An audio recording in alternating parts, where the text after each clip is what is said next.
শুনলাম আজ নাকি কার সালিশি হয়েছে। ছোট্ট একটা সালিশ, এটা আপনি না জানলেও চল।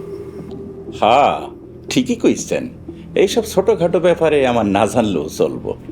আচ্ছা, আপনি তাহলে হাত মুখ ধুয়ে আহেন, আমি খাওয়ান বাড়তেছি। আরে যাইতেছি, আগে আপনার একটু দেখি। সারাদিন আপনার সাদ মুখখানা না দেখে আসিলাম। আর মায়া বারণ লাগবো না, আমি তো এমনি সারাদিন আপনার মায়ে পড়া থাকি।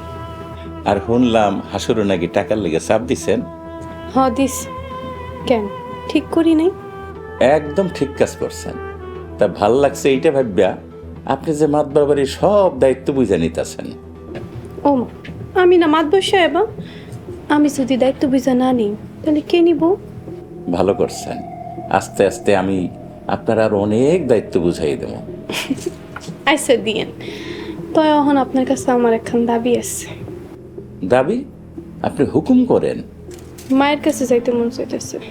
ও মা, এইটা বুঝি অনেক দূরে, এই পাশের বাড়িই তো।